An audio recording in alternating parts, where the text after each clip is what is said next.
குருநாதர், இந்த உபதேசத்திலே மிக மிக உயர்ந்த சக்தியை உங்களுக்கு கொடுக்கின்றோம்.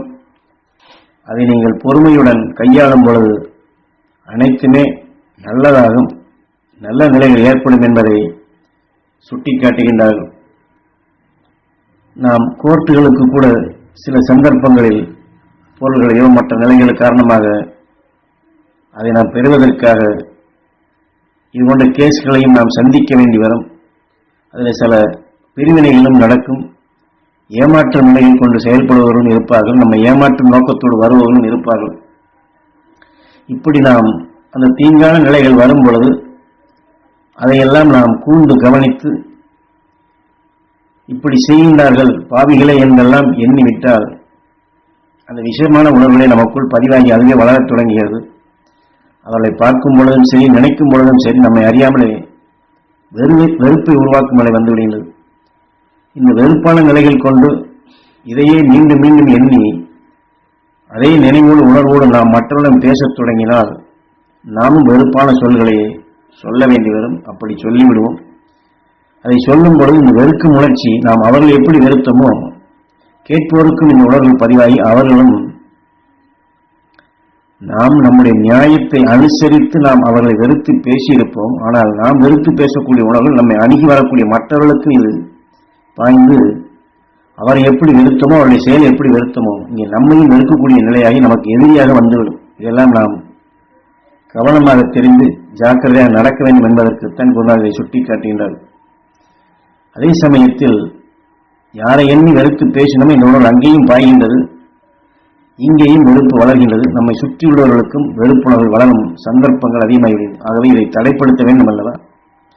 அதை தடைப்படுத்த வேண்டும் என்றால் உடனடியாக நாம் ஆத்மசுத்தி செய்து ஈஸ்வரா ஈஸ்வரா என்ற உயிரை எண்ணி அந்த மகரிஷியின் அல்சக்தி நாங்கள் பெற வேண்டும். அது எங்கள் உடல் முழுவதும் படர வேண்டும். எங்கள் உடலில் இருக்கக்கூடிய ஜீவான்மா ஜீவானுக்கள் அனைத்தும் அந்த மகரிஷி சக்தி பெற வேண்டும் என்று அந்த வெறுப்பு நமக்குள் வளராதபடி உடனே தடைப்படுத்த வேண்டும். அதே சமயத்தில் நாம் யாரையெல்லாம் நாம் இந்த நிலைகள் கொண்டு சந்தர்ப்பத்தில் பார்க்க நேர்கின்றோம் அவர்களெல்லாம் அந்த மகிழ்ச்சி சக்தி பெற வேண்டும் என்று பொதுவான நிலைகள் கொண்டு பொது விதிப்படி எல்லோருக்குள்ளும் இந்த அருள்நிலை பெறக்கூடிய சந்தர்ப்பமாக நாம் நமக்குள் வளர்த்திட வேண்டும். ஏற்கனவே பதிவான அந்த வெறுப்பு நிலைகளை இதை வைத்து நாம் தணிக்க வேண்டும்.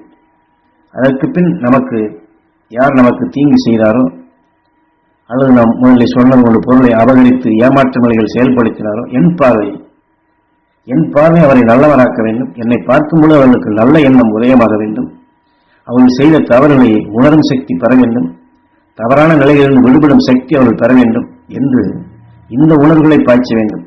அவர்கள் நம்மை ஏமாற்றி விட்டார்கள், ஏமாந்து விட்டமே என்று இப்படி நாம் அசட்டையாக எண்ணாதபடி நம் பார்வை அவரை நல்லவராக்கும் நிலைகளுக்கு நாம் உயர்ந்த உணர்வுகளை பாய்ச்சி அவர்கள் தவறிலிருந்து விடுபடும் சக்தியாக தவறை உணரும்படியாக நாம் செயல்படுத்த வேண்டும் என்று குரு தெளிவாக சுட்டிக்காட்டினார். என்றால் அதைத்தான் மிக மிக சக்தி வாய்ந்த உணர்வை கொடுக்கிறோம் என்றால் இன்று விஞ்ஞானிகள் ராக்கெட்டை விண்ணிலை செலுத்துகின்றார்கள்.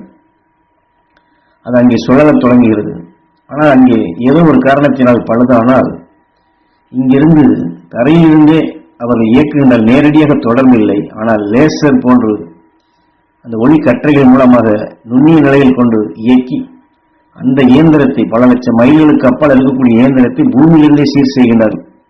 இதே போன்றுதான் ஒருவர் நமக்கு தவறு செய்யக்கூடிய நிலைகளாக அங்கே பழுதடைந்த நிலைகளை அவர் செயல்படுத்துகிறார் என்றால் அவர் மனதை சீர் செய்ய மகிழ்ச்சி சக்தி முதலை நமக்குள் பெருக்கி வலுவாக்க வேண்டும். பின் அதே உணர்வை அவர்களுக்கு பாய்ச்சி அவர்களுக்கு இந்த உணர்வை உள் உணர்வாக உணரும்படி செய்து அவர்களையும் நாம் தவறிலிருந்து மீட்டு நமக்கு நன்மை செய்யக்கூடிய சக்தியாக நம்மை காக்கக்கூடிய சக்தியாக வளர்த்துக் கொள்ள முடியும். என்னால் சில தொழில் செய்யும் நேரங்களிலே இதுபோன்று அறியாத நிலையில் கொண்டு சிலர் இதில் சிக்கி அதன் மூலமாக ஏமாற்றும் நிலைகளுக்கு வந்து விடுகிறார்கள். நம்மால் அதை ஏற்றுக்கொள்ள முடியாத நிலையிலே பகைமையாகிவிடுகிறது. ஆனால் பகைமையாகின்றது நம்முடைய பொருள்தான்.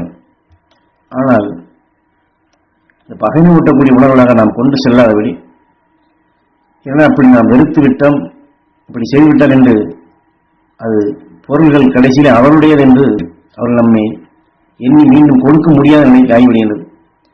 அது அந்த உணவின் அடிப்படையில் வந்துவிட்டால் நம் பொருளை எடுத்துக்கொண்டு என்னுடையதான் என்று வாதம் செய்வார்கள்.